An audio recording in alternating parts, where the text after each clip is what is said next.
Infertility. Infertility मतलब क्या होता है? निसंतान, जिसको संतान ना हो इनफर्टिलिटी होता है, या फिर बांझ भी बोल सकते हो आप, इसको कहा जाता है इनफर्टिलिटी। समझ गए? तो इनफर्टिलिटी का डेफिनेशन कैसे समझोगे? किसी भी कपल्स के द्वारा या माँ बाप के द्वारा अगर बच्चे का प्राप्ति नहीं हो रहा है तो वही क्या कहलाएगा? Infertility. Unable to produce offspring या चाइल्ड इज कॉल्ड इनफर्टिलिटी।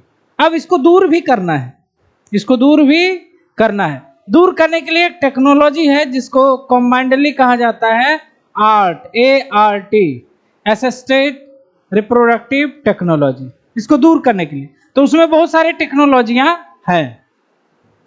तो इसका परिभाषा क्या हो जाएगा?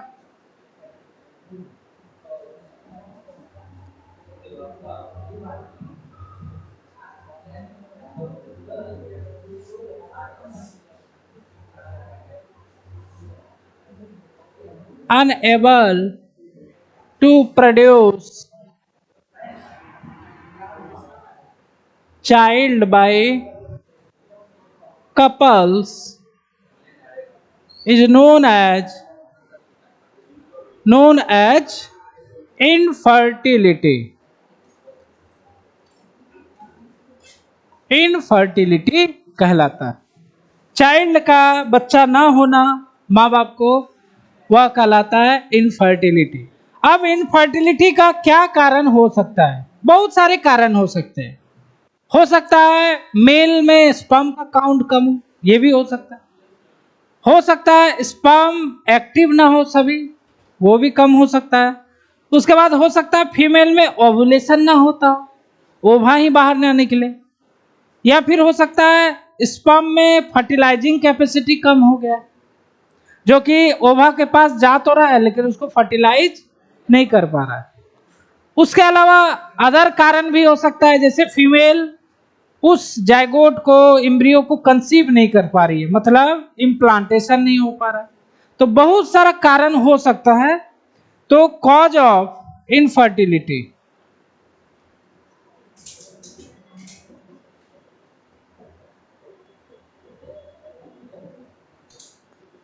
Cause of infertility. तो इनफर्टिलिटी का कारण क्या क्या हो सकता है? फिजिकल हो सकता है। फिजिकल मतलब शरीर में कोई कमी हो सकता है, या तो मेल में भी हो सकता है या फिर फीमेल। बात नहीं करो। फिजिकल हो सकता है। उसके बाद कोई रोग हो सकता है जिसको कहा जाता है कॉन्जेनाइटल डिजीज। बात नहीं करेगा कोई। कॉन्जेनाइटल डिजीज, कॉन्जेनाइटल मतलब होता है चीरकालीन, जो बहुत दिनों वाला बीमारी हो उसको कहा जाता है कॉन्जेनाइटल डिजीज। जैसे आपको शुगर हो गया, ये हमेशा रह जाता है ना। थायराइड वगैरह हो गया, बहुत सारे ऐसे रोग होते हैं, तो वो कॉन्जेनाइटल डिजीज में आता है। अगर फीमेल या मेल को कॉन्जेनाइटल डिजीज है बचपन से, तो उसे उसके कारण इनफर्टिलिटी हो सकता है। उसके अलावा फिजियोलॉजिकल भी हो सकता है। फिजियोलॉजिकल मतलब होता है शारीरिक रूप से, शरीर क्रिया में कोई प्रॉब्लम आ रही है तो उसे कहा जाता है फिजियोलॉजिकल। उसके अलावा इम्यूनोलॉजिकल भी हो सकता है। बहुत बीमार, बहुत कमजोर, इम्यूनोलॉजिकल, इम्यून सिस्टम उसमें उतना अच्छा से नहीं है, उस फीमेल में बहुत बीमार है, कुपोषण का शिकार है। बात को समझ रहे हो? बहुत सारे देश आप लोग जानते हो, जिम्बाब्वे वगैरह, बहुत सारे ऐसे देश हैं जहाँ पर भुखमरी ज़्यादा है, गरीबी ज़्यादा है, तो लोग वहाँ कमज़ोर होते, फीमेल कमज़ोर होगी। तो इम्यून सिस्टम क्या है? वो कमज़ोर होना। उसके अलावा भी जो आप लोग कह सकते हो अलग अलग चीज़ें हो सकती है। लो स्पर्म काउंट भी हो सकता है।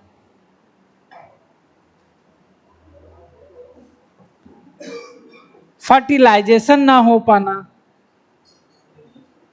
ये सब कारण हो सकते हैं। तो अब इसको दूर करने के लिए हम लोग एक टेक्नोलॉजी का यूज करते हैं जिसका नाम है आर्ट।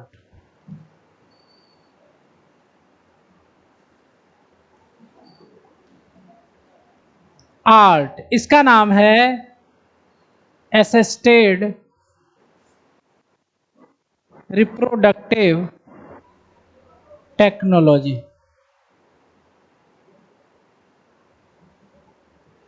असिस्टेड मतलब होता है सहायता प्रदान करना। असिस्टेड मतलब क्या होता है? सहायता प्रदान करना। असिस्टेड रिप्रोडक्टिव टेक्नोलॉजी मतलब रिप्रोडक्शन में सहायता करना, है ना। तो इसकी सहायता से इनफर्टिलिटी दूर किया जा सकता है ना। Art is a technology for overcome infertility.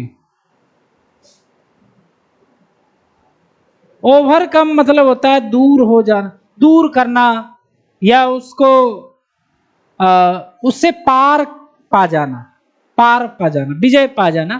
तो ये सब होता है इनफर्टिलिटी। तो असिस्टेड आर्ट एक टेक्नोलॉजी है जिसमें हम लोग इनफर्टिलिटी को दूर कर सकते हैं। तो आर्ट को दो तरीकों से हम लोग कर सकते हैं। एक को कहा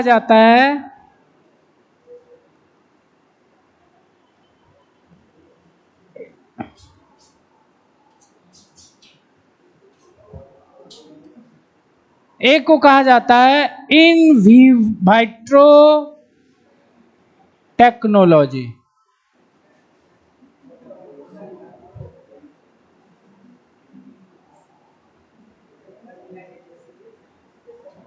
बात नहीं करना है भाई।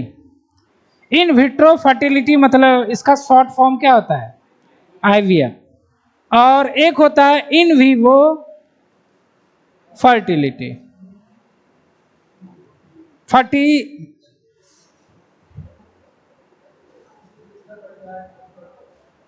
फर्टिलाइजेशन, और इसे कहा जाता है इन विवो फर्टिलाइजेशन।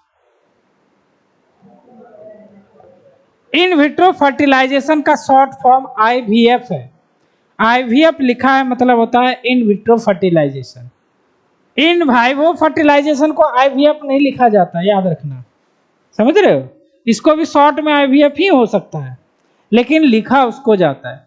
या फिर इसको दूसरा नाम है टेस्ट ट्यूब बेबी। इसका जो प्रचलित नाम है वह है टेस्ट ट्यूब बेबी। अब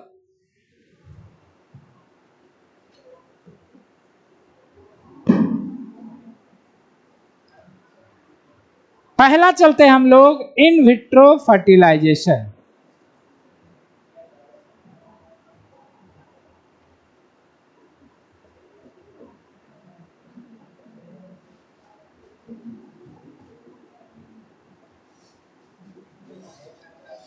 इसका मतलब होता है फर्टिलाइजेशन जब हम लोग शरीर से बाहर करवाए, कहाँ करवाए, उसको कहा जाता है इन विट्रो फर्टिलाइजेशन। और जब शरीर के अंदर फर्टिलाइजेशन करवाएं तो इन विवो। विवो मतलब होता है शरीर के अंदर, विट्रो मतलब शरीर के बाहर। तो इसका मतलब हुआ फर्टिलाइजेशन आउटसाइड द बॉडी।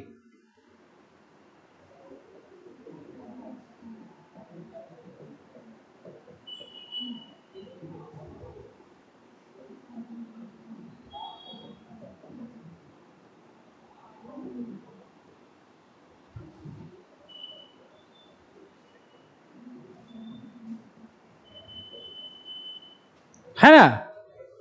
और इसका जो प्रचलित नाम है टेस्ट ट्यूब बेबी है। अब समझो,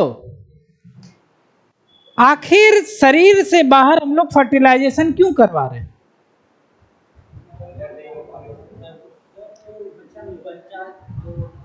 हाँ, बाहर करवा रहे हैं। इसका मतलब क्या है, फीमेल के बॉडी के अंदर फर्टिलाइजेशन नहीं हो पा रहा है, किसी कारणवश नहीं हो पा रहा, तो उसको बॉडी से बाहर करेंगे। ठीक है, अब इसमें देखो करेंगे क्या हम लोग,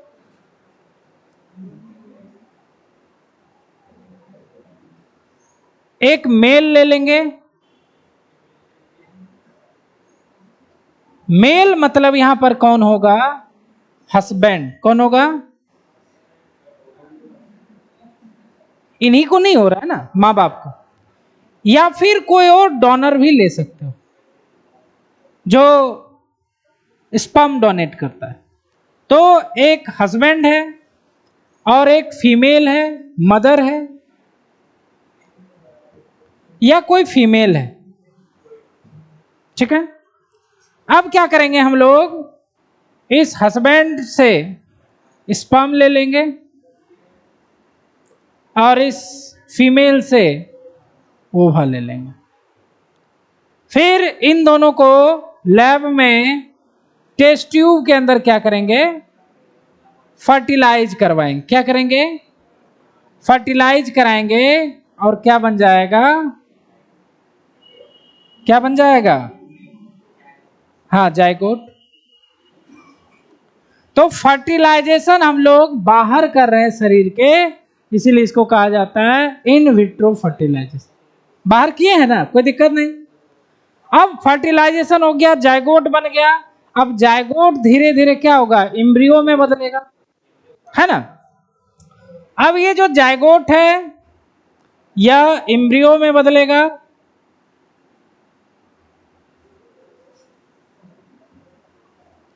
पहला, अगर जायगोट डिवाइड करते जाएगा, डिवाइड करवाएंगे उसको, जब वह 8 ब्लास्टोमियर तक का हो जाएगा, उससे भी कम, ठीक है,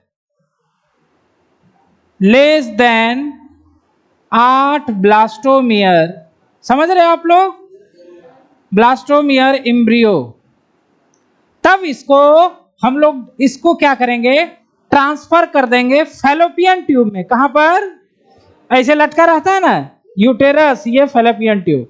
आप लोग जानते हो फर्टिलाइजेशन यही होता है, ये बात नहीं, इधर ध्यान दो। फर्टिलाइजेशन यहाँ होता है एम्पुला में, धीरे धीरे डिवाइड होता है, तो 8 ब्लास्टोमियर फैलोपियन ट्यूब में ही बन जाता है, इसलिए वहीं डालेंगे जहां पर वो बनता है रियल में, तो वहीं पर डाल देंगे। वहां जैसे डालोगे वो अपने ससरते हुए, अपने बढ़ते हुए यूटेरस में आ जाएगा, समझ रहे हो। तो क्या होगा, ट्रांसफर इनटू फैलोपियन ट्यूब। तो इसी को कहा जाता है जिफ्ट। क्या बोलते हैं इसको, zygote intra fallopian transfer. Zygote को हम लोगों ने फैलोपियन ट्यूब में ट्रांसफर कर दिया, समझ रहे हो। तो इसीलिए इसको कहा जाता है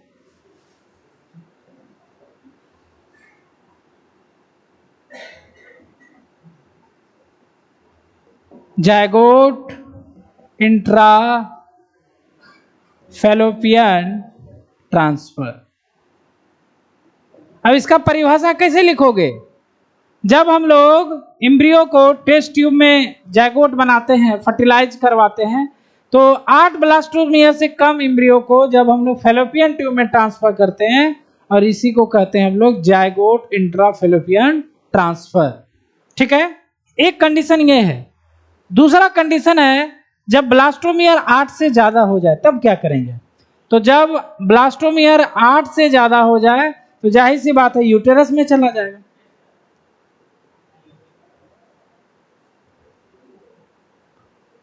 तो इसको ट्रांसफर कर देंगे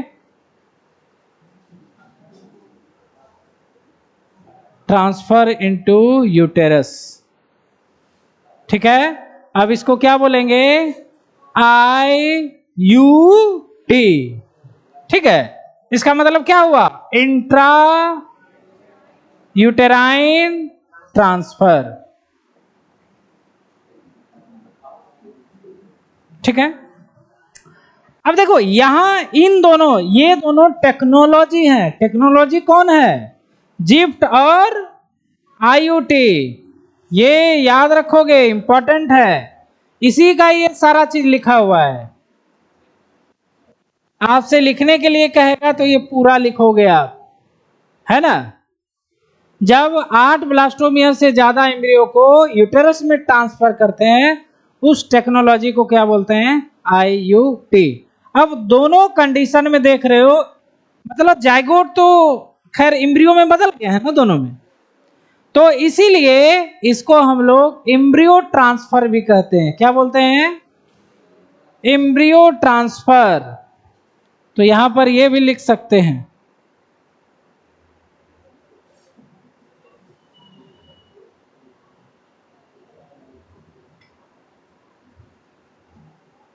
ठीक है।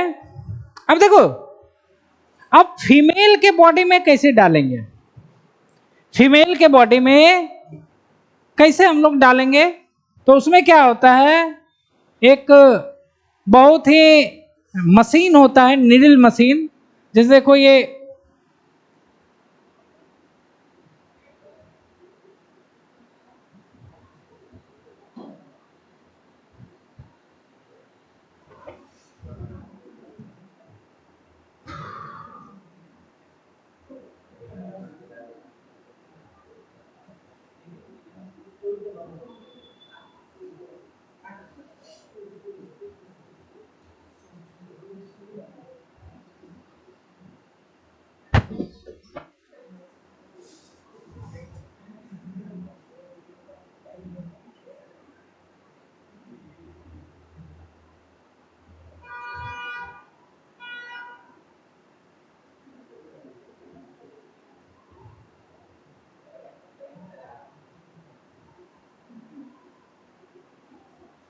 ठीक है, तो वेजाइना द्वारा, है ना, इस डिवाइस के द्वारा क्या करते हैं, स्पर्म को जहां डालना है डाल सकते हैं। या तो स्पर्म भी हो सकता है या फिर एम्ब्रियो भी हो सकता है। बात को समझ रहे हो? तो यहां पर हम लोग स्पर्म नहीं ना डाल रहे हैं,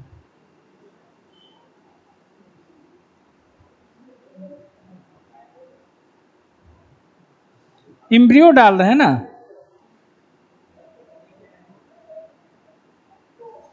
तो वो फैलोपियन ट्यूब या यूटेरस में।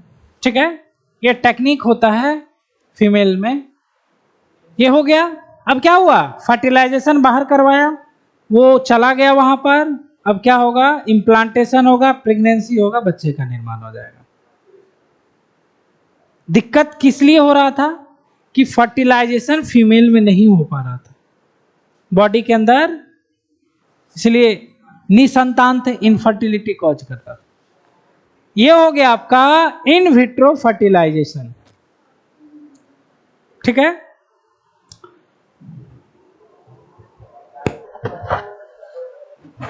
क्या?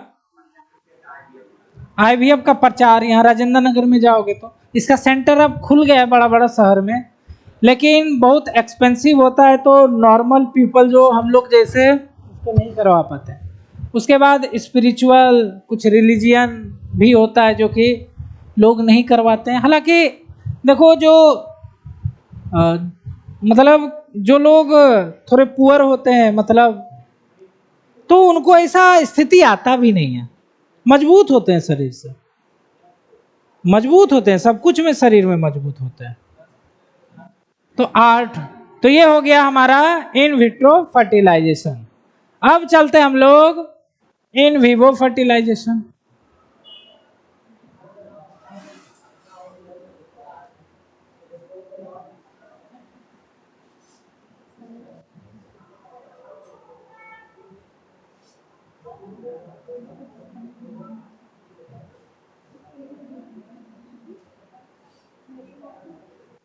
अब इस कंडीशन में क्या है, फीमेल बॉडी में फर्टिलाइजेशन होगा, फीमेल बॉडी में फर्टिलाइजेशन होगा, लेकिन किसी कारणवश वहां तक स्पर्म और ओवा नहीं पहुंच पाते हैं।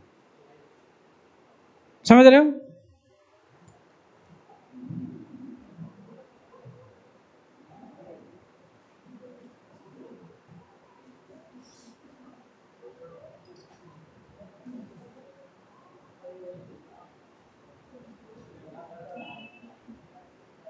बड़ा हो गया।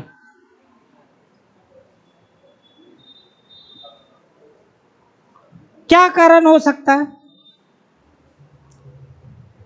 सबसे पहला ये तो हो सकता है ना, अरे उसको उसको बाद में पढ़ना ना, उसको वो याद नहीं रहेगा, हम जो बता रहे नहीं याद रहेगा, उसमें इधर उधर दिया हुआ है। तो इन विवो फर्टिलाइजेशन जो है, सबसे पहला जो एक केस आता है इसमें आता है ये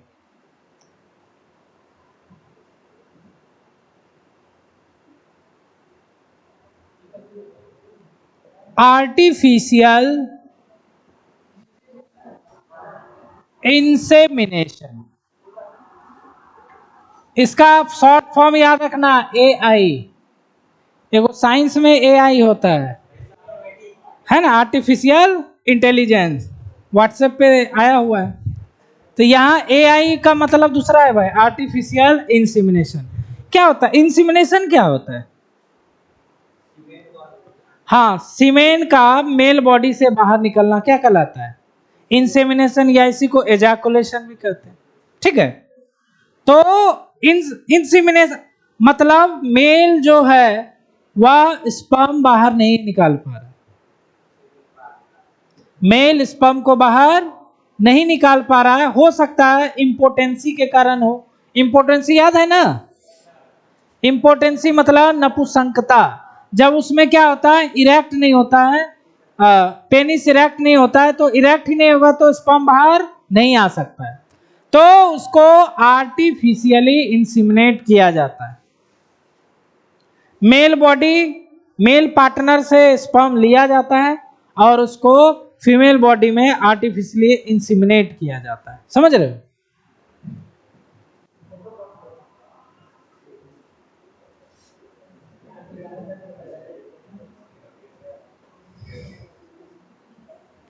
when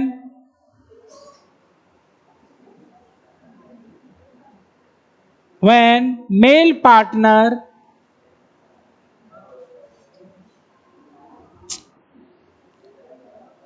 when male partner when male partner unable to ejaculate sperm या और sperm count is very low, then AI is used। Artificial मतलब जो दूसरे हम करते हैं, तो बाहर से अगर इंसिमिनेशन करवाया जाए फीमेल बॉडी में, देखो सबसे पहले मेल पार्टनर एजुकुलेट स्पर्म नहीं कर पा रहा है, फीमेल बॉडी में एजुकुलेट नहीं कर पा रहा है, या फिर स्पर्म ही बहुत कम है उसके अंदर, तो स्पर्म अगर जा भी रहा है फीमेल बॉडी में, कम होने के कारण फर्टिलाइजेशन नहीं हो पा रहा है, तो हम क्या करेंगे, आर्टिफिशियली उसके अंदर डाल दें। अब देखो ये सबसे ज्यादा होता है कैटल्स में, पशुओं में। आप लोग देखे हुए कि मार्केट में सीमेन मिलता है, उसको डॉक्टर लाता है, उसको आर्टिफिशियली इंसिमिनेट कर देता है हाथ डाल करके, देखे हो ना, वही आर्टिफिशियल इंसिमिनेशन। तो वही चीज फीमेल भी करना है। उसका कारण ये है, देखो हम क्या चाहेंगे, हमारा जो गाय हो, हमारा जो गाय है वो अच्छे बछड़े को जन्म दे, उच्च क्वालिटी का दे। जैसे साहिवाल नाम सुने होंगे, जर्सी का नाम सुने होंगे। हम चाह रहे हैं कि जो बच्चा हो गाय का वो जर्सी हो। तब क्या करेंगे कि मार्केट में आपको जर्सी गाय वाला सीमेन अवेलेबल है, ठीक है, उस सीमेन को डॉक्टर आता है, उसको ठंड में रखता है और उसको आर्टिफिशियली इंसिमिनेट कर देता है।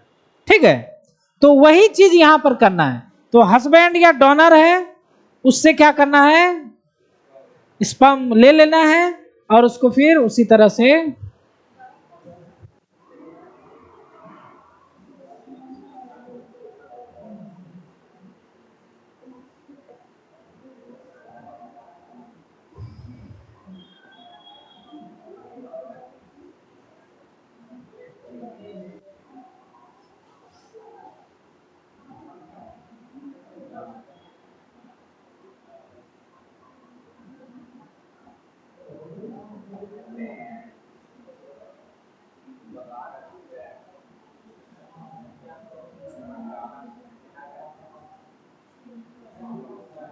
यूटेरस है, ये क्या है?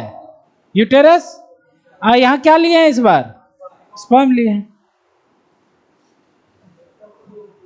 चला गया। तो यूटेरस में स्पर्म कहाँ डालोगे? फैलोपियन ट्यूब में, एम्पुला में। जनरली यूटेरस में डाल देते। कहाँ डाल देते हैं? वहां से तैरते हुए एम्पुला तक पहुंच जाता है। इससे पहले जो पढ़े थे वो तो एम्ब्रियो था, वो तो चल नहीं सकता है, तो उसको जहां जगह होता है वहीं डालना पड़ेगा। स्पर्म तो चल सकता है, तो उसको यूटेरस में डाल देंगे, वो तैरते हुए यहां तक चला जाएगा, फर्टिलाइज्ड हो जाएगा। कोई दिक्कत हो गया ना? तो यूटेरस में डाल रहे हैं, इसीलिए इसको कहा जाता है IUI। क्या बोलते हैं इसको? मतलब इंट्रा यूटेराइन इंसेमिनेशन। मतलब क्या हुआ? जो डोनेट किया हुआ स्पर्म है उसको जब हम लोग यूटेरस में डालते हैं आर्टिफिशियल इंसेमिनेशन के द्वारा, तो उसको बोलते हैं IE।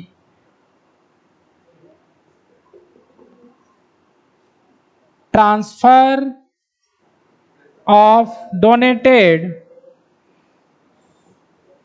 sperm into uterus by artificial insemination is called। artificial insemination के द्वारा जब उसमें डालते हैं इसी को बोलते हैं IUI। बुझ गए? इसको बुझ गए जी? Artificial insemination. ये तो हो गया मेल का। अब फीमेल में क्या हो रहा है कि फीमेल में ओवा ही बाहर नहीं निकल रही है, ओवुलेशन नहीं हो रहा है। बात को समझ रहे हो? कोई किसी प्रॉब्लम के कारण। आप लोग पढ़े थे कि जब दूध पिलाती है माएँ तो उस समय ओवुलेशन नहीं होता है ना, जिसको हम लोग क्या बोलते थे? Amenorrhoea, lactational amenorrhoea. मान लो उसी कंडीशन में किसी कारणवश नहीं हो पा रहा है, तो इसके लिए भी उपाय करेंगे। मतलब निकल नहीं रहा है लेकिन फर्टिलाइजेशन वो खुद कर लेगी। यहां भी फर्टिलाइजेशन खुद कर लेगी लेकिन स्पर्म ही नहीं आ रहा है, और यहां पर इसका ओवा नहीं आ रहा है, तो ओवा को इंजेक्शन के द्वारा निकाल लेंगे। कहां रख देंगे?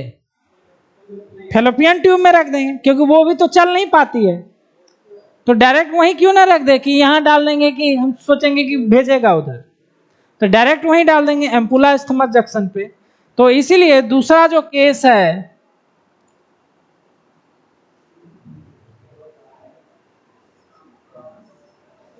उसका नाम है गिफ्ट। उसका नाम क्या है? क्या नाम है जी? गिफ्ट।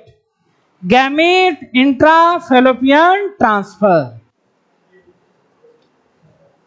याद रहता है, भूलता नहीं है कोई।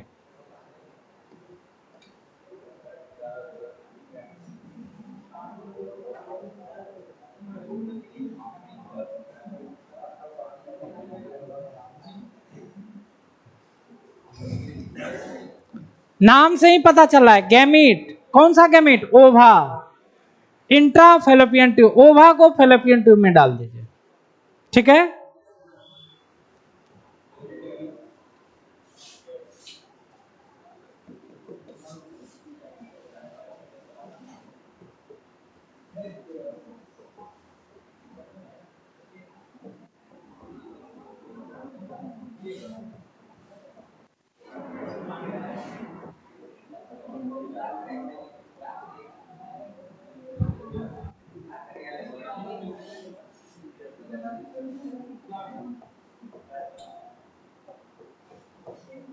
हो गया।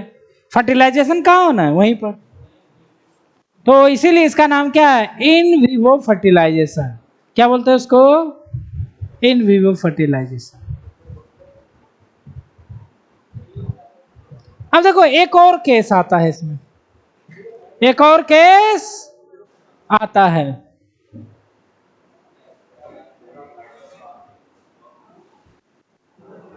तो इसको क्या लिखेंगे? Special case. क्या लिखेंगे जी?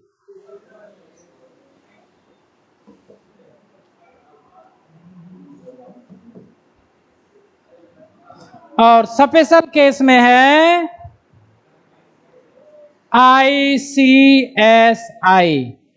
इसमें क्या दिक्कत है? स्पर्म और ओवा दोनों आपस में पास में आ रहे हैं, लेकिन स्पर्म ओवा के अंदर नहीं जा पा रहा है।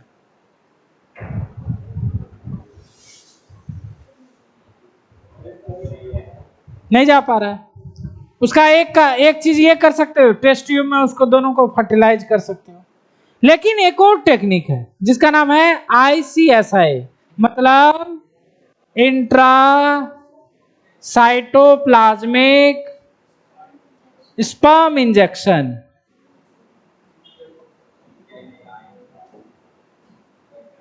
ओवा स्पर्म से कितनी गुना बड़ी? 1000 गुना बड़ी।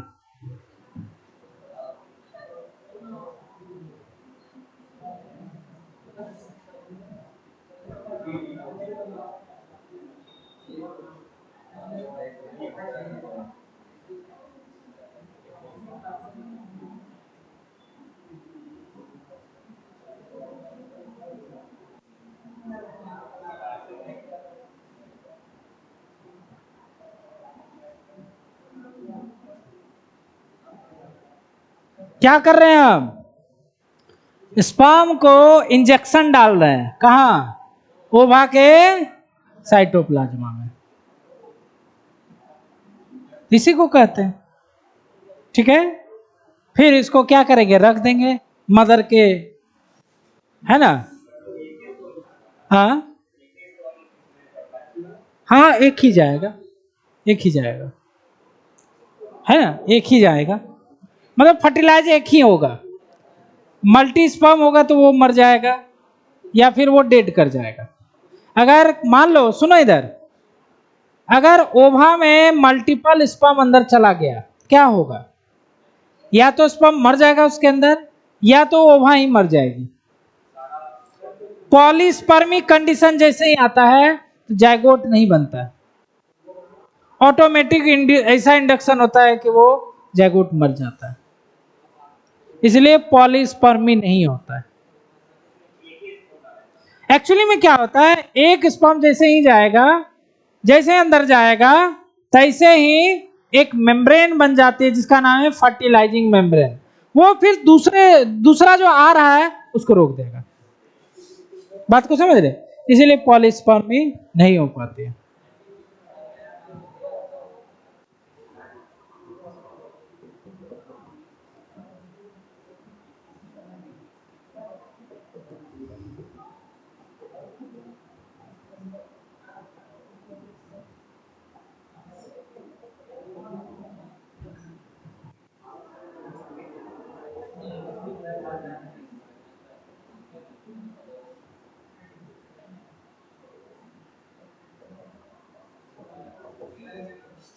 समझ गए? तो ये होता है आईसीआर। आज जैसे कर दिया, फिर आप टेस्ट ट्यूब जैसा ही मतलब उसको फिर कर दीजिए, है ना? टेस्ट ट्यूब में भी जानते हो स्पर्म और ओवा डाल देते हैं, अपने फ्यूज हो जाता है। लेकिन यहाँ कंडीशन अलग है, यहाँ आपको फ्यूज करवाना पड़ेगा। समझ रहे हो? ये चीज होता है। तो ये थोड़ा अलग केस हो गया ना, तो ये सक्षम हो पा रही है ना, ये मेन तो यही सक्षम नहीं हो पा रहा है। टेस्ट ट्यूब में क्या करते हैं, स्पर्म को डाल देते हैं, ओवा डालते हैं, फर्टिलाइज हो जाता है। तो ये आपका समाप्त हुआ आईवीएफ और इन विवो फर्टिलाइजेशन। और ये सारा केस इनफर्टिलिटी को दूर करने के लिए किया जाए। निसंतान का यही सब कारण है, समझ रहे? इसके द्वारा दूर करते हैं। तो आजकल किया जाता है, थोड़ा एक्सपेंसिव ज्यादा होता है, इसलिए साधारण आदमी के बस का बात नहीं है। और बहुत लोग तो शौक से करवा रहे हैं। सरोगेटेड मदर का नाम सुने हो? सरोगेटेड मदर मतलब क्या होता है? स्पर्म हस्बैंड का, ओवा वाइफ का एम्ब्रियो बना लिया। अब उस टेस्ट ट्यूब बेबी जो है एम्ब्रियो है किसी अन्य फीमेल के गर्भ में डाल दिया, तो वाइफ तो बच गए, उसको प्रेगनेंसी नहीं होगा। प्रेगनेंसी किसकी हुई? सरोगेटेड मदर की। किसके? सरोगेटेड मदर। अब वो सरोगेटेड मदर बच्चे को जन्म देगी, पालेगी, 9 महीना पेट में रखेगी, और जो बच्चा होगा हस्बैंड वाइफ का होगा।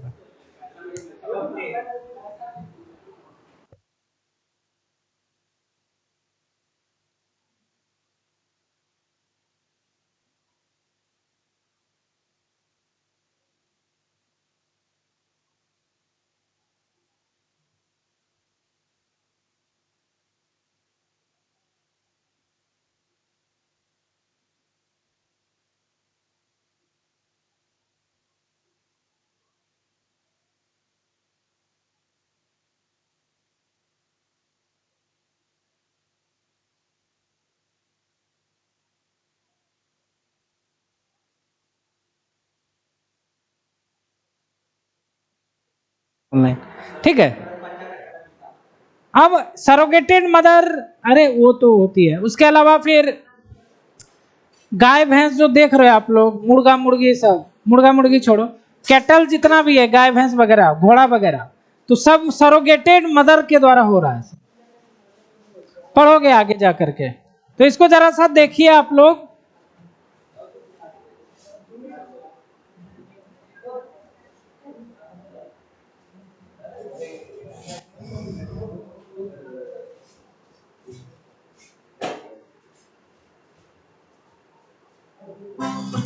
Ready guys? बोला जी। इसमें भी प्रचार है कि नहीं? उसको बंद कर दो ना, कौन खोल दिया?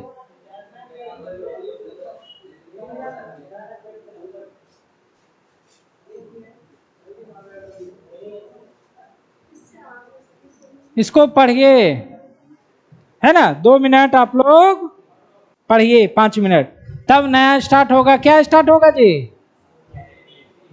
Genetics, concept of genetics. इसको देखिए,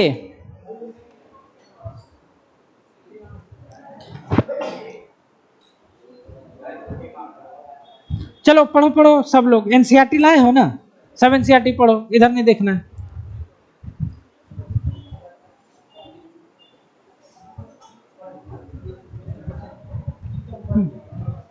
पढ़ो।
पढ़ लिया?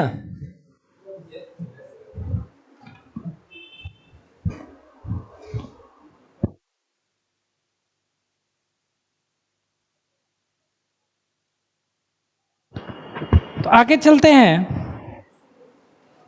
नया चैप्टर पे।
चलो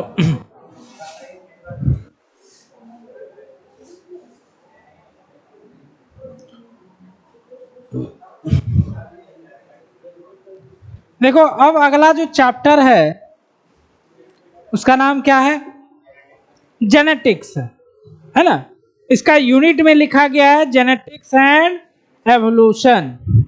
तो ये जो चैप्टर है एक्चुअली में यही जेनेटिक्स है, और इसको एनसीईआरटी लिखती है principle of inheritance and variation, है ना। तो जो चैप्टर है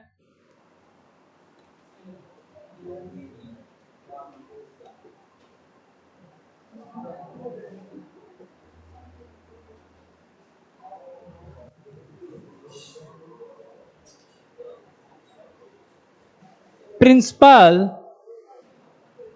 ऑफ इनहेरिटेंस एंड वेरिएशन, यही है ना। और इसी को हम लोग रियल में क्या बोलते हैं? जेनेटिक्स। ये चैप्टर बहुत बड़ा है, छोटा चैप्टर नहीं, बहुत बड़ा है। इसमें बहुत सारे टॉपिक पढ़ना है ऐसे ही करके। सबसे पढ़ेंगे पहले इंट्रोडक्शन, उसके बाद टर्मिनोलॉजी पढ़ेंगे। टर्मिनोलॉजी, टर्म बहुत सारा समझना है तब समझ में आएगा। ये दोनों पढ़ लोगे तो लगेगा कि कुछ जान रहे हैं। टर्मिनोलॉजी के बाद हम लोग पढ़ेंगे मेंडलिज्म। क्या पढ़ेंगे? मेंडलिज्म, मेंडल के बारे में पूरा पढ़ेंगे। जेनेटिक्स का यही थे जनक। मेंडलिज्म के बाद हम लोग पढ़ेंगे इनहेरिटेंस इन वन जीन। उसके बाद पढ़ेंगे इनहेरिटेंस इन टू जीन। उसके बाद पढ़ेंगे हम लोग लिंकेज। उसके बाद पढ़ेंगे सेक्स डिटर्मिनेशन।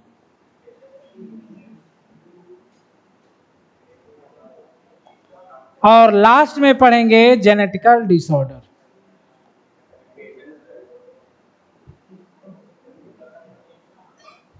है ना। जेनेटिकल डिसऑर्डर, हाँ वो सब इसी में आ जाएगा। तो ये मोटा मोटी हमने ये टॉपिक रखा है बहुत सारा चीज पढ़ना, बहुत चीज आएगा बीच बीच में। सबसे पहले देखो जेनेटिक्स क्या है भाई। जेनेटिक्स एक प्रकार का क्वालिटेटिव स्टडी होता है। क्वालिटेटिव मतलब होता है गुण, क्वालिटेटिव मतलब क्वांटिटेटिव मतलब होता है संख्या, नंबर। जैसे फिजिक्स है, केमिस्ट्री है, मैथ है, ये सब क्या है? क्वांटिटेटिव है। क्या है? इसमें क्वांटिटी निकालना है। 5 न्यूटन का बल इधर लगा, 2 न्यूटन का इधर लगा, तो टोटल बल कितना लगा, ये क्वांटिटेटिव है। नहीं, 3 न्यूटन होगा ना जी, वेक्टर। मैथ भी क्या है? न्यूमेरिकल। क्वांटिटेटिव मतलब क्या है? न्यूमेरिकल। क्या है? न्यूमेरिकल। और क्वांटिटेटिव मतलब क्या होता है? गुण। ये क्या है? कैरेक्टर है ना, जो शरीर के अंदर छिपा हुआ कैरेक्टर है, वो हम नहीं जान पाते हैं इसको बिना स्टडी किए हुए। लेकिन मेंडल ने और उस गुण को क्वालिटेटिव मेथड के द्वारा रटना संभव ही नहीं है। मतलब थियोरिटिकल समझना संभव ही नहीं है। तो मेंडल ने इसको क्वांटिटेटिव के रूप में बनाया, मतलब इसको न्यूमेरिकल बना के समझाने का कोशिश किया। इसीलिए जेनेटिक्स में आपको न्यूमेरिकल मिलेंगे, क्वेश्चन मिलेंगे, बनाना पड़ेगा।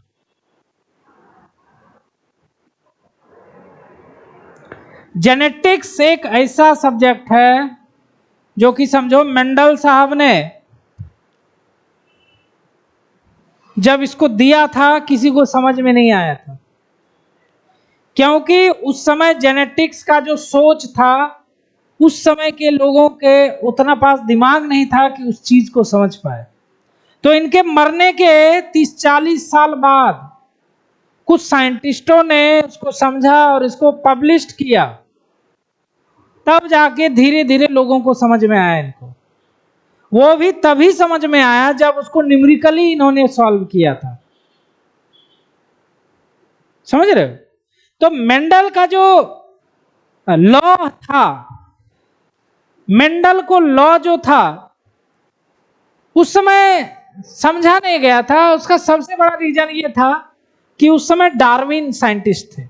डार्विन का नाम सुने होंगे, दुनिया का एक महान साइंटिस्ट, सबसे बड़ा साइंटिस्ट। जैसे आइंस्टीन को हम लोग मानते हैं, उसी तरह डार्विन भी है। तो उस समय डार्विन अपना एक्सपेरिमेंट कर रहे थे और उसी समय इन्होंने अपना लॉ दे दिया, तो लोगों ने इस पे ध्यान नहीं दिया। दूसरी बात कि उस समय जो इन्होंने लॉ दिया था, उस समय से बहुत आगे क्या था। जैसे आप 1800 ईस्वी में आप जैसे अभी फोन चलाते हैं हम लोग, टैबलेट चलाते हैं, अगर हम लोग 1800 ईस्वी में चले जाए टाइम मशीन के द्वारा, तो उस समय क्या होगा? बोलेगा बुड़बक है, फोटो ले पाएगा क्या कोई? टीवी उस समय था क्या? कुछ नहीं था। उस समय कल्पना था, ऐसा भी हो सकता है क्या? वही चीज इस समय था, एट था।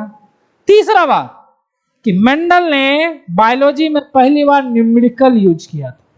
सबको लगा ये क्या पगला गया है, और जबकि बिना न्यूमेरिकल के जेनेटिक्स समझ ही नहीं पाओगे, ना हम समझा पाएंगे, ना हम खुद समझ पाते। समझ रहे हो? तो सोचो जेनेटिक्स ऐसा है, इसको जितना समझते जाओगे उतना भूल भुलैया बढ़ते जाता है। लेकिन उस भूल भुलैया को रोकने का काम करता है वो न्यूमेरिकल्स। वो फिर आपको फिर बोलेगा नहीं नहीं नहीं ठीक ठीक है। न्यूमेरिकल नहीं रहेगा ना, पढ़ते जाओगे फिर खत्म, कुछ नहीं मालूम है ना। तो हम लोग ऐसा टेक्नोलॉजी से पढ़ेंगे कि आपको कंप्लीटली समझ में आ जाए। सबसे पहले इंट्रोडक्शन में कुछ बातें हम लोग पढ़ेंगे।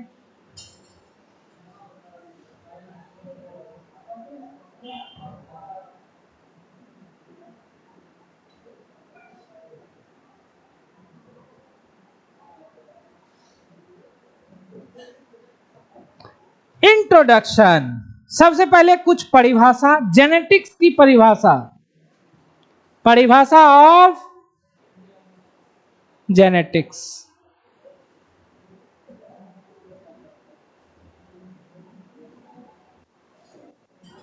जेनेटिक्स क्या है? जेनेटिक्स बायोलॉजी का एक ब्रांच है जिसमें हम लोग दो चीजें पढ़ते हैं, हेरिडिटी एंड वेरिएशन। क्या पढ़ते हैं? पहले इसको लिख लेते हैं।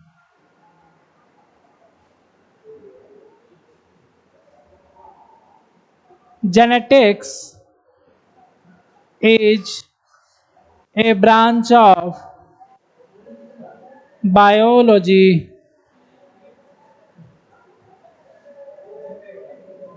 which deals with study of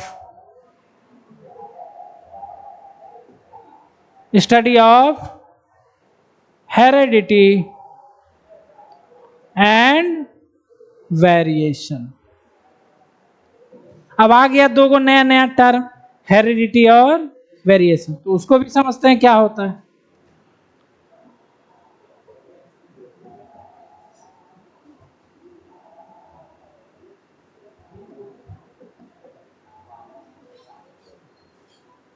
heredity, heredity मतलब होता है माँ बाप से बच्चों में गुणों का ट्रांसफर होना। The transfer of genetic character या genetic information from parent to offspring, या फिर ये भी लिख सकते हो one generation to next generation, या तो ये बोलो माँ बाप से बच्चों में या जनरेशन टू जनरेशन। समझ रहे हो? तो हेरिडिटी का परिभाषा क्या होगा? The transfer of genetical character या इंफॉर्मेशन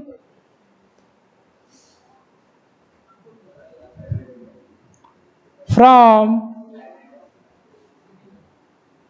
पेरेंट्स टू प्रोजेनी।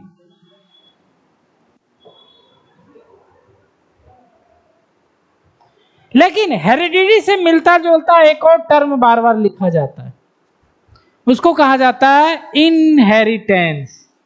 क्या बोलते हैं उसको? इनहेरिटेंस, जो कि आपको चैप्टर का नाम भी है, प्रिंसिपल ऑफ इनहेरिटेंस लिखा था ना। दोनों में क्या अंतर है? दोनों लगभग एक ही हैं। इनहेरिटेंस मतलब होता है the process of transfer. Transfer होना क्या कहलाता है, और उसके प्रोसेस को क्या बोलते हैं? इनहेरिटेंस। तो लिखेंगे यहां पर, हाँ,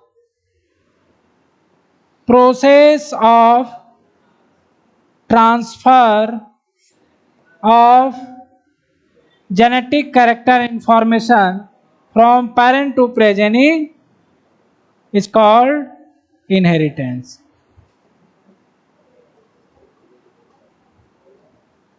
ये हो गया हेरिडिटी और इनहेरिटेंस। तो मतलब कहने का मतलब है दोनों एक ही चीज है, जब आए ना समझो एक ही चीज है। अब इसके बाद आता है वेरिएशन।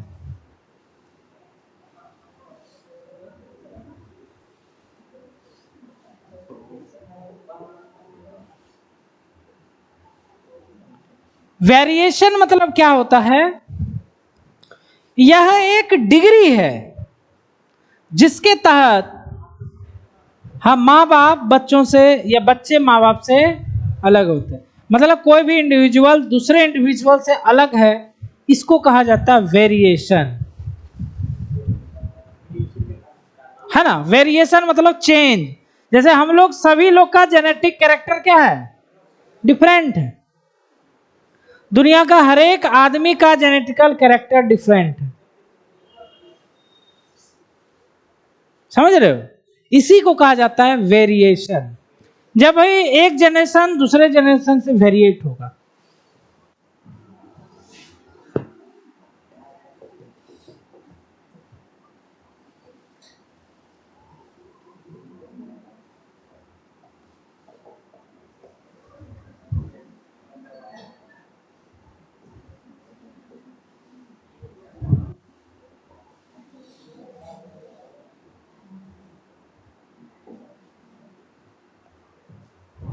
ठीक है?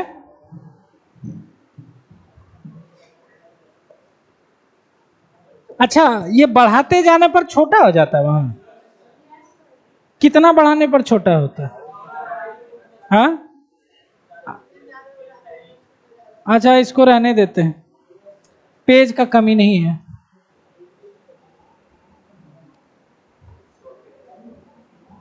अब देखो वेरिएशन का भी टाइप होता है। वेरिएशन अगर देखा जाए तो यह दो प्रकार का होता है। एक होता है सोमैटिक वेरिएशन,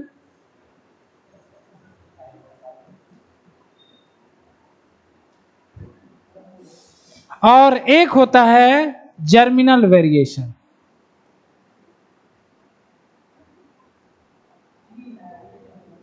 सोमा मतलब क्या होता है? शरीर, सोमा मतलब, और जर्मिनल मतलब होता है जर्म सेल, जैसे स्पर्म, ओवा। ठीक है। सबसे पहली बात, जेनेटिक्स जो नाम पढ़ा है वो जीन से पढ़ा, किसे पढ़ा है? क्योंकि जीन ही गुणों को माँ बाप से बच्चों में लेके जाता है। ठीक है। तो हमारे शरीर, पूरा शरीर है, स्पर्म सेल को छोड़ करके शरीर का जितना भी पार्ट सेल है उसको कहा जाता है सोमैटिक सेल। क्या बोलते हैं? और फीमेल में ओवा को छोड़ दिया जाए, जर्म सेल को छोड़ दिया जाए, उसके अलावा बॉडी का कोई भी सेल है, किडनी का, लीवर का, सब क्या है? Somatic cell. इसको समझे कि नहीं? जब सोमैटिक सेल में वेरिएशन आता है तो उसको कहा जाता है सोमैटिक वेरिएशन। जैसे किडनी में, लीवर में, फॉर एग्जांपल मान लीजिए कोई मेल है, उस मेल को मान लो कि स्किन कैंसर हो गया, छूट गया। फिर जब उसका बच्चा आया तो क्या उसको स्किन कैंसर होता हुआ पैदा होगा? क्या नहीं होगा। मान लो कोई मेल है, उसका हाथ कट गया है, तो उसको जो बच्चा होगा हथकट्टा बच्चा होगा? क्यों नहीं हो रहा है? सोमैटिक वेरिएशन है। जब सोमैटिक वेरिएशन होता है तो नहीं जाता है, इनहेरिटेंस उसका नहीं होता। जब जर्मिनल वेरिएशन आता है उसका चला आता है। यही कारण है कि हम लोग अभी क्या क्या किए हो, साइकिल सीखे हो, मोटरसाइकिल सीखे हो, गाड़ी चलाना सीखे हो, क्रिकेट खेलना सीखे हो, लेकिन आपके जो बच्चे होंगे कुछ नहीं आएगा, उसको सीखना पड़ेगा, क्योंकि ये सब सोमैटिक वेरिएशन है। समझ रहे हो? विराट कोहली का बच्चा विराट कोहली नहीं होगा, उसको सीखना पड़ेगा। वो तो डॉक्टर का बच्चा doctor,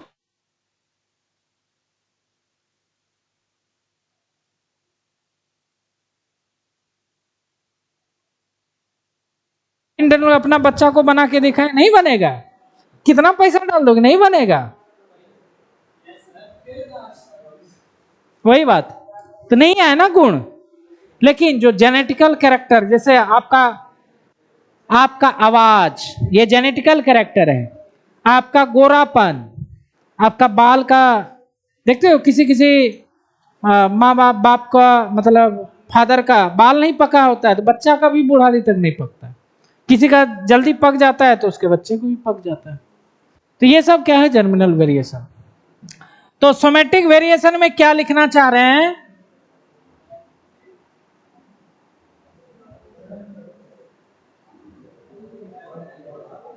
it is non inheritable. Inheritable समझ जाओगे ना? इनहेरिटेंस नहीं हो सकता है, लेकिन ये क्या होता है? इट इज हेरिटेबल, मतलब जा सकता है। It is inheritable.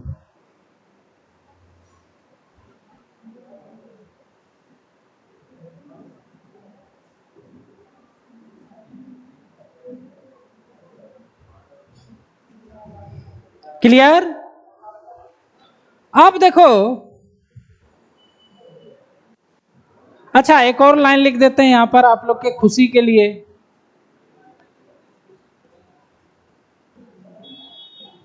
Variation in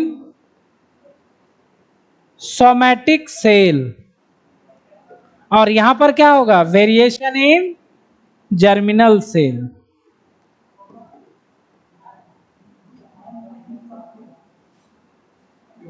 ठीक है, अब ध्यान देना, जर्मिनल वेरिएशन भी दो प्रकार का होता है।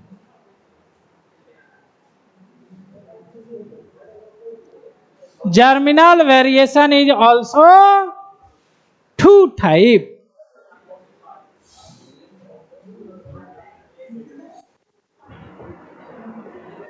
एक होता है continuous variation,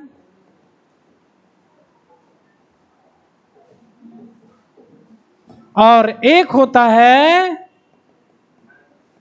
non continuous variation.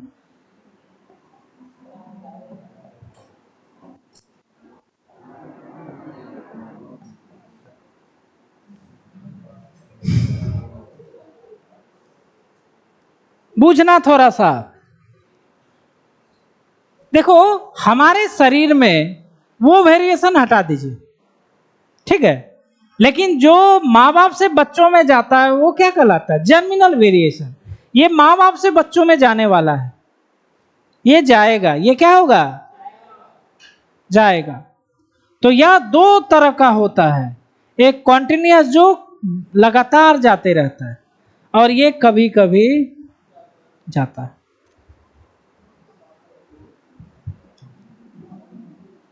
तो कॉन्टिन्यूअस वेरिएशन होता है बाय क्रॉसिंग ओवर। कैसे होता है, कैसे होता है,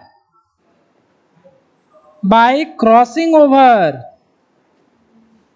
ये क्रॉसिंग ओवर 12 में ही आता है 11th में, लेकिन 12 में इसका यूज है इसलिए 12 में भी आता है।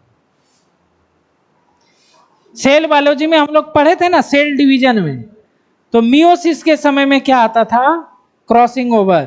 इसमें क्या होता था, क्रोमोसोम का टुकड़ा एक दूसरे में क्रॉस हो जाता था, इसका टुकड़ा इसमें, इसका टुकड़ा, इसी को बोलते हैं क्रॉसिंग ओवर। और ये कैसे होता है, बाय म्यूटेशन।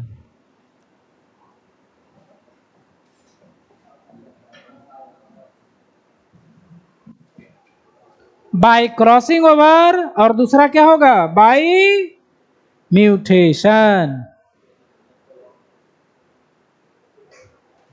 अब समझो यहां पर क्रॉसिंग ओवर हमेशा होता है, जब भी स्पर्म बनेगा मियोसिस होगा, क्रॉसिंग ओवर, ओवा बनेगा मियोसिस होगा, क्रॉसिंग ओवर। क्रॉसिंग ओवर हो चुका है, अब वो बच्चे में चला जाएगा, तो बच्चे में ये चला गया। लेकिन क्रॉसिंग ओवर से नया स्पेसीज नहीं बनता है, इससे नया स्पेसीज नहीं बनता है भाई। नो न्यू स्पेसीज, इसको बड़ा से लिखेंगे, नो न्यू स्पेसीज, ठीक है। लेकिन यहां पर क्या होगा, न्यू स्पेसीज फॉर्म। समझो बहुत बड़ा चीज बता रहे हैं आपको, क्रॉसिंग ओवर सब में हो रहा है, इसी के कारण हम लोग माँ बाप से अलग है, अलग है ना। लेकिन क्या स्पेसीज अलग हो गए क्या, आदमी ही जन्म लिए है ना, यही है। लेकिन अगर म्यूटेशन हो जाए तब बदल गया, तो हम लोग क्यों नहीं बदल रहे हैं,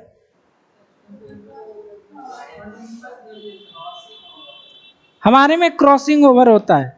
देखो म्यूटेशन ये होता है, म्यूटेशन जो होता है ना, वह छोटे जीवों में ज्यादा होता है, बड़े जीवों में कम होता है, नेग्लिजिबल होता है। इसीलिए हम लोग में क्रॉसिंग ओवर हो रहा है, हो रहा है, हो रहा है, हो रहा है।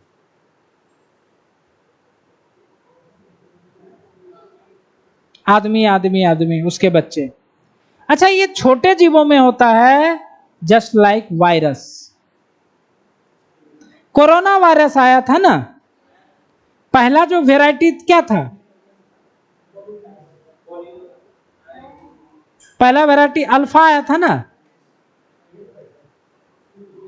फिर देखे बीटा गामा आ रहा था ना जी, बोल रहे थे अरे बाप, फर्स्ट बार में अल्फा आया, दूसरा बार में बीटा आया, बोले ये उससे भी अलग है, डर रहे थे हम लोग।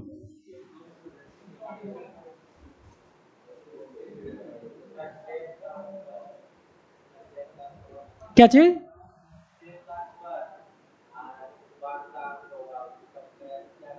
नहीं समझ रहे आप?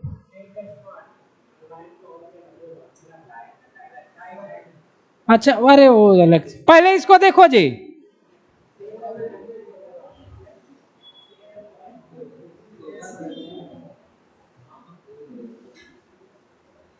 ये समझ में आया? छोटे जीवों में म्यूटेशन ज्यादा होता है, इसलिए उसका बच्चा क्या हो गया। इसीलिए कोरोना वायरस अल्फा हो जा रहा था, बीटा आ रहा था, फिर गामा हो रहा था, उसमें म्यूटेशन, इसलिए स्पेसीज हमारे में नहीं होता है, नेग्लिजिबल खत्म होता है, यही होते रहता है। इसीलिए हम लोग थोड़े से डिफर हो जाते हैं, वेरिएशन आ रहा है ना, इसीलिए अगर ये ना हो तो एक ही हो जाएंगे।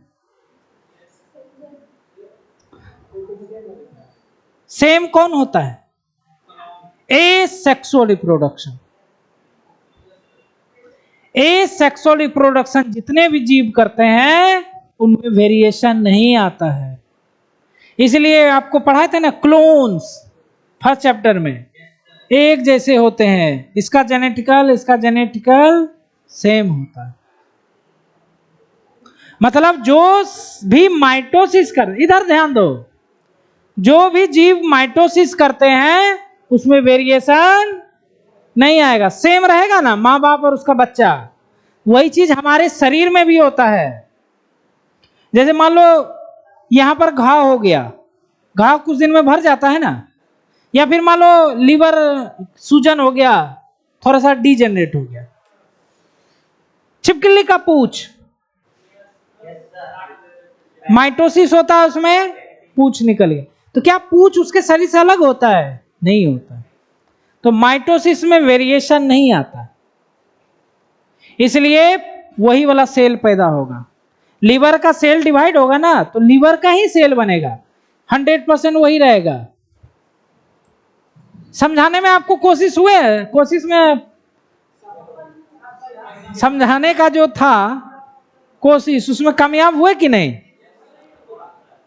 थोड़ा थोड़ा हुए, अभी धीरे धीरे और हो गए।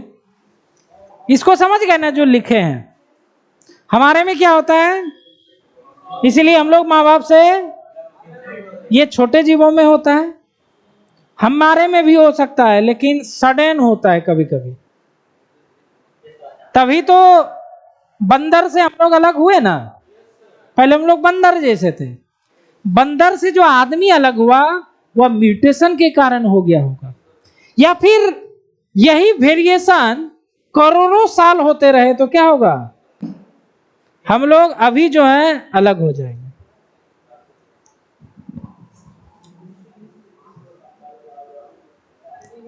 ये हो गया आपका वेरिएशन। क्या हो गया भाई?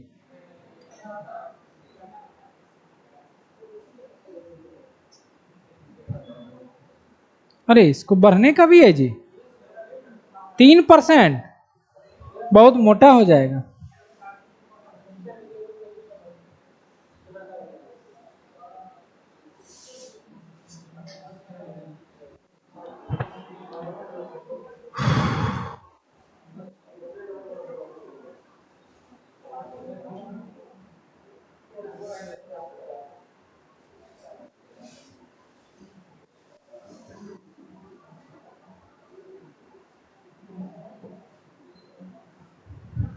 कुछ टर्मिनोलॉजी के बारे में पढ़ेंगे, तब जेनेटिक्स समझ में आएगा। सबसे पहला है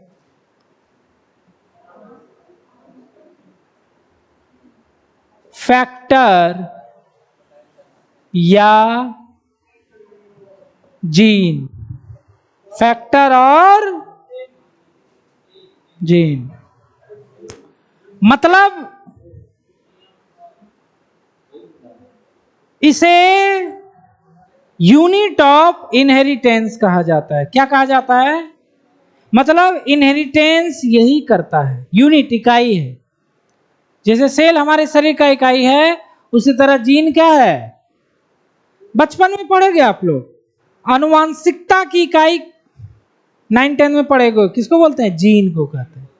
अनुवांशिकता यही कॉज करता है, यही लेके जाता है। गाड़ी है यार, तो क्या लिखेंगे?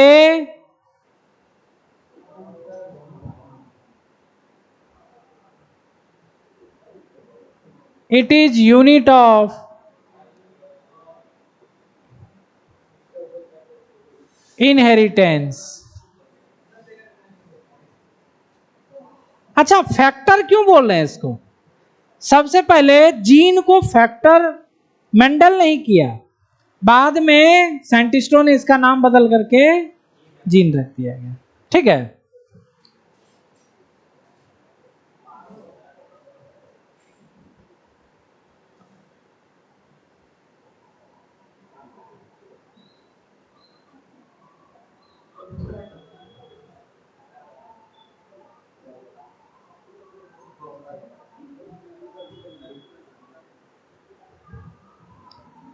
Term factor, term gene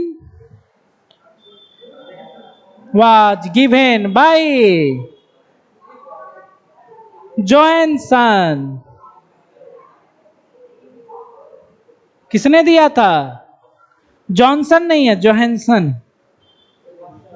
cricketer है ना जी। आज तो तुम लोग एकदम रेडी हो गए है ना, नहीं देखते हो? बढ़िया बात।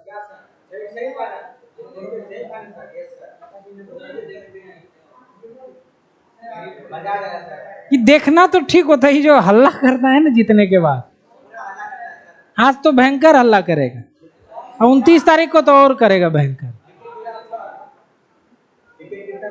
आज तो लग रहा है थरिया डेक्ची सब पीटेगा। बारिश नहीं हो रहा है, वो नहीं होगा।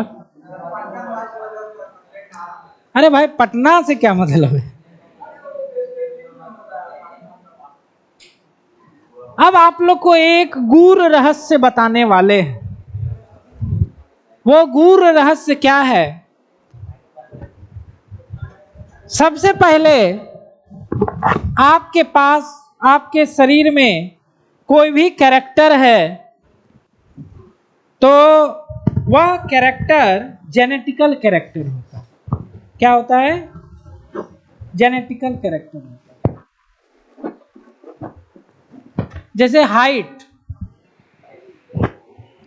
और प्रत्येक कैरेक्टर का, कैरेक्टर मतलब हिंदी गुण, बहुत सारे, मान लो 100 को कैरेक्टर है हमारे शरीर में, उसमें से एक कैरेक्टर का उदाहरण दे रहे हैं हाइट का। तो किसी भी कैरेक्टर का 2 फॉर्म होता है, वहां बोलना पड़ेगा। किसी भी कैरेक्टर का कितना फॉर्म होता है? 2 फॉर्म होता है। जैसे हाइट है, या तो टॉल होगा या ड्वार्फ होगा, 2 ही लेते हैं। जैसे मटर के पौधे में एक्सपेरिमेंट किया था मेंडल ने, तो वहां पर उसका जो फूल का रंग लिया था, 2 ही होते हैं, 2 रंग होते हैं, वायलट या फिर व्हाइट। उसके बीज का कलर जो होता है या तो ग्रीन होता है या येलो होता है। तो कहने का मतलब है कोई भी कैरेक्टर है उसका 2 फॉर्म होता है। क्या होता है? 2 फॉर्म होता है। जैसे हम लोग बोलते हैं ना, छोटा बड़ा, ऊंचा नीचा, है ना, बड़का छोटका, संजला मंजला, है ना, कुछ से कुछ बनाते रहते हैं, है ना, गोरा काला, बढ़िया खराब, है ना, ऊंचा नीचा, सब चीज के लिए 2 ही रखते हैं ना, 2 फॉर्म होता है। अब बीच में तो बहुत सारा होगा। कोई कोई आदमी बोलता है ना अच्छे है ना खराब है, मतलब इसका क्या मतलब है? बीच वाला हो गया। वही आप बोलोगे एक टॉल होता है, एक बौना होता है, ड्वार्फ होता है, बोलोगे हम लोग के बीच वाला है, तो वो नहीं कंसीडर करते हैं, या तो वही चीज। तो यहां पर आप लोग को बताने वाले हैं कि कोई भी मान लो 100 को कैरेक्टर बताए हैं, तो प्रत्येक कैरेक्टर को जो कंट्रोल है वह कौन कर रहा है हमारे शरीर में? जीन या factor. One character one gene, एक कैरेक्टर को एक जीन कंट्रोल करता है। अब बाकी जो एक्सेप्शन वगैरह है वो तो हम लोग पढ़ लेंगे, पहले ये वाला समझ लेंगे ना, तब वो सब पढ़ते रहेंगे। कुछ कुछ जो है अपवाद वगैरह भी था मेंडल वगैरह का, तो उसमें अभी हम लोग नहीं चलते, वो बाद का बात है, पहले हम लोग कंसेप्ट समझेंगे। तो वन कैरेक्टर को कंट्रोल कौन करता है? वन, एक कैरेक्टर वन जीन, एक कैरेक्टर वन जीन, एक कैरेक्टर वन जीन। तो ये बहुत ही बढ़िया बात।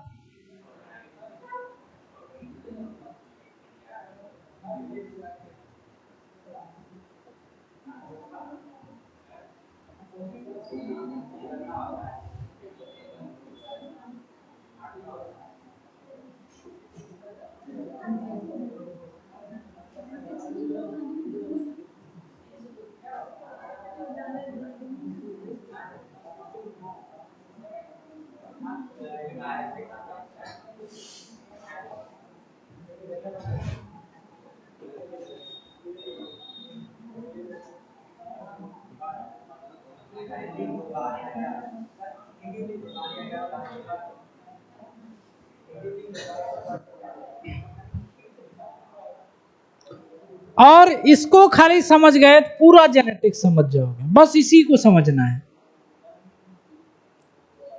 ये आपको डूबने नहीं देगा।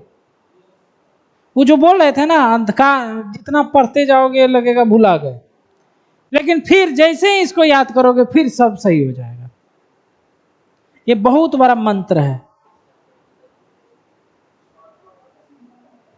अच्छा, एक कैरेक्टर का कितना फॉर्म बताए थे? दो फॉर्म बताए ना। जैसे हाइट है तो टॉल और ड्वार्फ, कलर है गोरा काला, फिर बीच बीच वाले पे नहीं जाना है, मैक्सिमम और मिनिमम में रखना है ना। मोटा पतला है ना, बीच वाला बोलते हैं कि बीच वाला है ना। बीच वाले को बोलते हैं ठीक है, ये ना बोलते हैं जी ठीक है। तो उसके लिए कभी भी नहीं आएगा, या तो बहुत पतला है तभी माइंड में आएगा अरे ये तो पतला है, और मोटा रहेगा बीच वाले को कोई मतलब कोई चिढ़ाना नहीं होता। मोटा भाई है ना एक,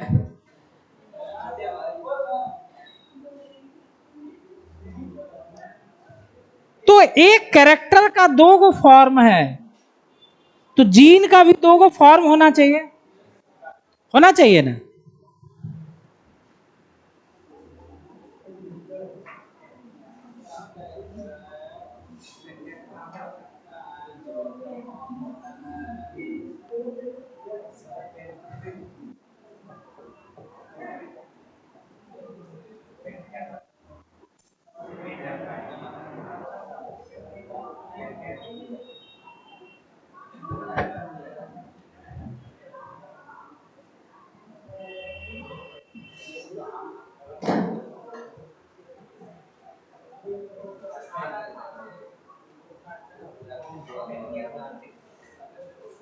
तो जीन का जो फॉर्म होता है उसी को कहा जाता है एलील। क्या बोलते हैं? दो को होगा, है ना। जैसे यहां पर कैरेक्टर लिखे हैं, हाइट लिखे हैं, जैसे यहां हाइट लिखे हैं तो इसका दो फॉर्म होगा, टाल और ड्वार्फ, लंबा और बौना। तो जीन का अगर देखेंगे तो इसका भी दो को फॉर्म होगा।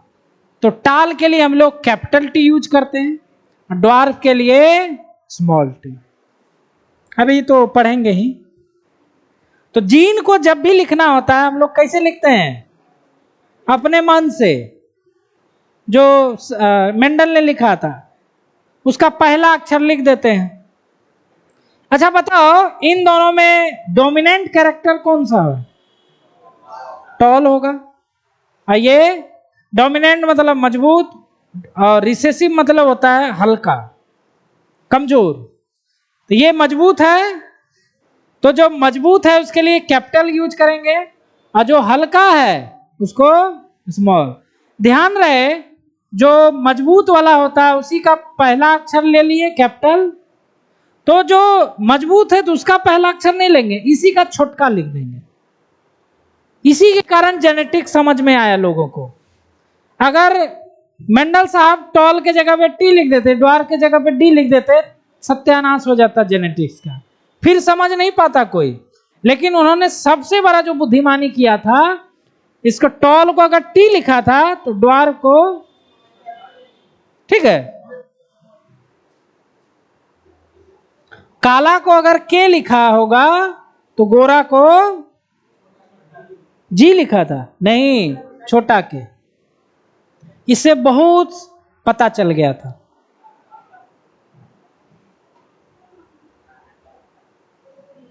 तो जीन का कितना फॉर्म होता है? 2, जिसको बोलते हैं एलील।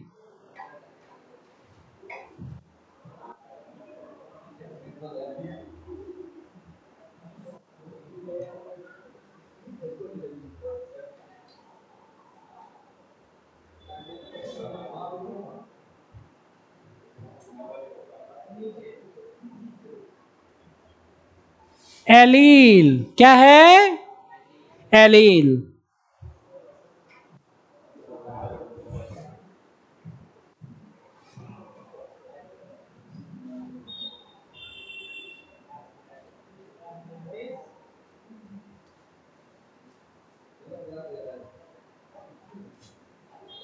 ये क्या है?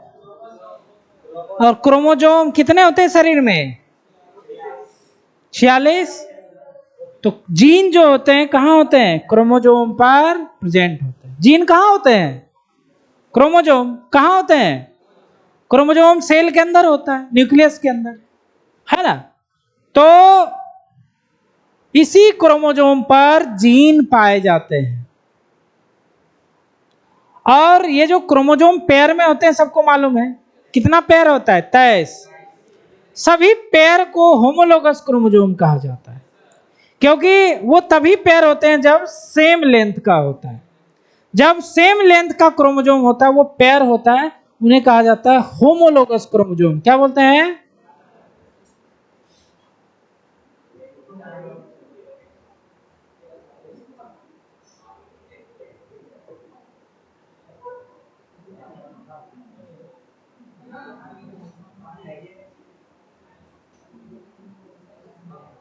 क्या बोलते हैं? अब होमोलोगस क्रोमोसोम पे क्या प्रेजेंट होगा? जीन। क्या प्रेजेंट होगा? लेकिन जीन का कितना फॉर्म होता है? 2 फॉर्म होता है। मान लो कोई जीन ये ए लिख दिया और दूसरे को क्या लिखेंगे? स्मॉल है। जो इसको लिखे दूसरे को स्मॉल है, तो इसी को बोला जाता है कैपिटल ए स्मॉल ए क्या है? एलील। तो एलील का परिभाषा क्या होगा? Form of gene. ये क्या है?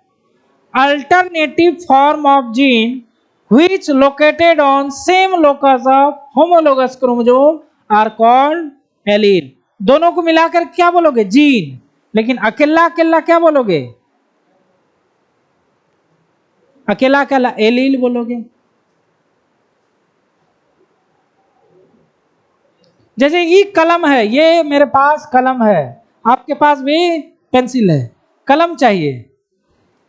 आपके पास मान लीजिए कलम है, कलमें नहीं निकालते हो। देखो ये कलम है, 2 कलम है, ये इंक निकलेगा, इंक से लिखाएगा, इसे ब्लू लिखाएगा ना, और इसे कोई भी कलर लिख देंगे। मान लो ये लाल कलम है, ये क्या है? Blue colour.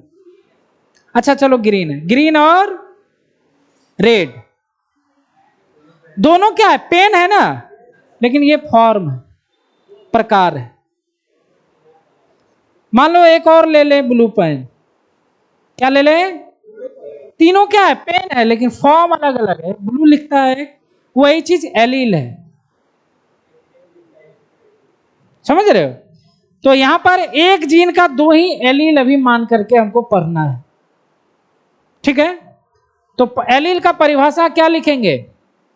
एलील का परिभाषा लिखेंगे, the alternative form of gene which located on same locus which, ध्यान देना, same locus are called allele.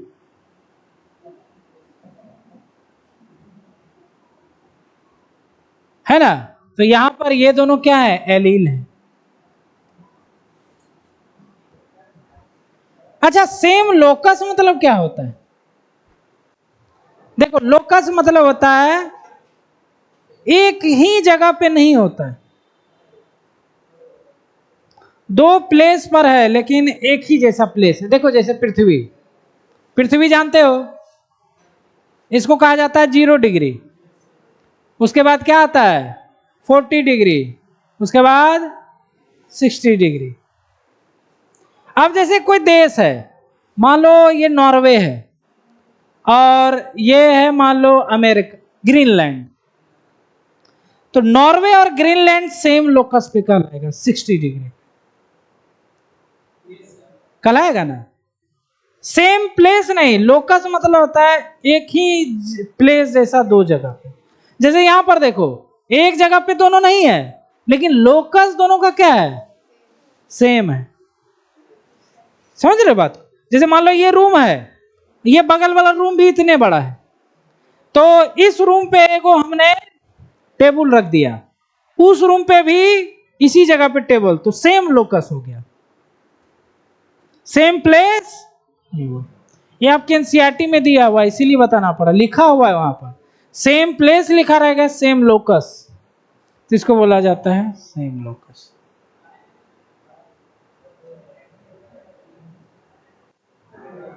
तो इसको कहा जाता है एलील।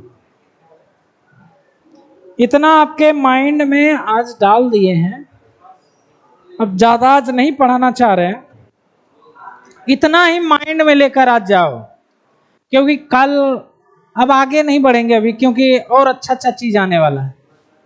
हम चाहते हैं आपका माइंड एकदम फ्री रहे एकदम। उस दिन सो के आना, क्या करना? सो के आना, मतलब निर्मल जल के जैसा अपना माइंड बना करके आना, खूब ठंडा पानी पी लेना, नहा के आना। क्या करके आना? जो आप लोग नहीं करते हो वो करके आना है, बढ़िया से नहा वहा के आना है, एकदम माइंड फ्रेश। पानी उन्हीं लेके आओगे, गर्म नहीं होना चाहिए शरीर। पहले इसको बंद करते हैं। क्या बोल रहे हैं जी?